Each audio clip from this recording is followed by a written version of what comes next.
नमस्कार. राजकारण विथ शैलेंद्र तनपुरे या विशेष उपक्रमात तुमचं सर्वांचं स्वागत. खरं तर खूप दिवसानंतर आपण भेटतोय. मध्यंतरी अनेकदा विचारायला आपल्याशी संवाद साधावा, परंतु येणं केन प्रकारे काय आपल्याला बोलता नाही आलं. परंतु आज इतकं तीव्रतेने प्रकर्षाने असं वाटलं की तुमच्याशी बोलायला पाहिजे, कारण आपले आदरणीय पंतप्रधान नरेंद्र मोदीजी यांनी काल समस्त देशवासियांना आवाहन केलं आहे. अनेक प्रकारचे आवाहन केले. त्यात त्यांनी पेट्रोल डिझेल कमी वापरा, सोनं खरेदी करू नका, त्यानंतर काटकसर करा, अशा अनेक आवाहनं जनतेला केलं. आणि त्यांचा सांगण्याचा उद्देश आणि हेतू असा की सध्या मध्यपूर्वेत जे काही युद्धाचं संकट चालू आहे, इराण, इस्रायल, अमेरिकेचे, त्या पार्श्वभूमीवर जे काही जागतिक संकट उभं राहिले, आर्थिक संकट, त्यापासून आपण थोडासा बोध घ्यावा. यामुळे मला खरं तर हसावं का रडावं असा प्रश्न पडला आहे. कारण सध्या ज्या पद्धतीच्या अडचणींना, संकटांना सामान्य नागरिक तोंड देत आहेत, त्यांना पुन्हा तुम्ही तेल वापरू नका, गाड्या वापरू नका, हे घेऊ नका, ते घेऊ नका असं सांगणं, हे म्हणजे थोडा अतिरेक नाही होत का? आपल्याला असं वाटतं का की हे चुकीचं होतंय? मोदीजींच्या सगळ्या याचा आपण आदर ठेवून असं म्हणू शकतो का की हे जे आवाहन सामान्य जनतेला मोदींनी केलं आहे ते त्यांनी त्यांच्या मंत्र्यांना, त्यांच्या आमदारांना, समस्त देशभर सध्या त्यांच्याच पक्षाचा बोलबाला आहे. सध्या पश्चिम बंगालमध्ये त्यांनी इतक्या मोठ्या प्रमाणात विजय मिळवला, त्या जल्लोषातच करोडो रुपये खर्च केलेत. नुकतंच त्यांनी सोमनाथला बद्दल एक लेख लिहिलाय समस्त देशभरातल्या दैनिकात, आणि त्यांनी असं आवाहन केलंय की नागरिकांनी सोमनाथला यावं, तिथलं दर्शन घ्यावं.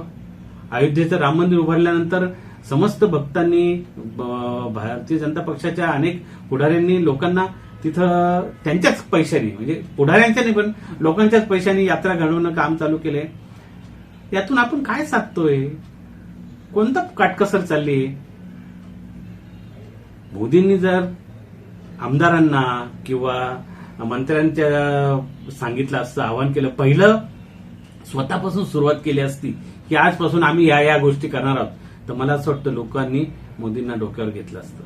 परंतु आता लोक चिडलेले आहेत आणि तुम्ही तुमचा एक मंत्री फिरतो आणि त्याच्या मागे 50 गाड्या मागे पुढे असतात.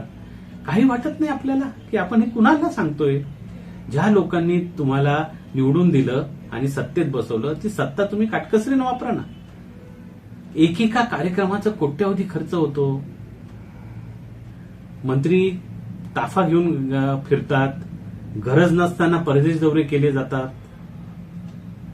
लोक, मोदी म्हणतात की लोकांनी परदेश दौरे टाळावे, मग लोकांनीच का टाळावे? तुम्ही टाळा.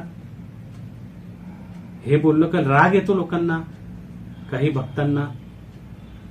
परंतु हे लोकांनी का सहन करायचं? प्रत्येक वेळेस तुम्ही असं काहीतरी सांगतात आणि लोकांना भजनी लावतात आपल्या. आज समस्त देशभरातले 3-4 राज्य सोडले, सगळीकडे तुमची सत्ता आहे. तुम्ही जर ठरवलं तुमच्या सगळ्या सरकारांनी काटकसर करायचं आणि आपापल्या आमदारांना, आपल्या पक्षाच्या, त्यांनी जरी यातला 1% जरी मोदींनी केलेल्या आव्हानाचा भाग अंमलबजावणीत आणला, तरी मला असं वाटतं देश आणखी 4 योजना पुढे जाईल आणि देश सुजलाम सुफलाम होईल.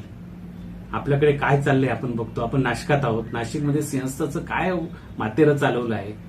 36,000 कोटीची कामं नाशिकमध्ये चालली आहेत. कोणाला सुख आहे त्या कामांपासून? ठीक आहे, आपण वेळ काढतोय, वाट पाहतोय की यातून निश्चित चांगलं होईल. नाशिककर अजूनही संयमी आहेत, परंतु त्यातून जे जे काही बाहेर येतंय, आमदार नाराज आहेत, मंत्री नाराज आहेत, कुणाला त्यातला वाटा मिळतो, कुणाला मिळत नाही म्हणून नाराजी आहे. नवीन निवडून आलेले नगरसेवक आपापसात भांडतायत आणि पुन्हा लोकांनीच हे सगळं पाळायचं, सांभाळायचं आणि यांनी काय करायचं? फक्त मजा मारायची. थांबलं पाहिजे कुठेतरी, लोकांनी बोललं पाहिजे.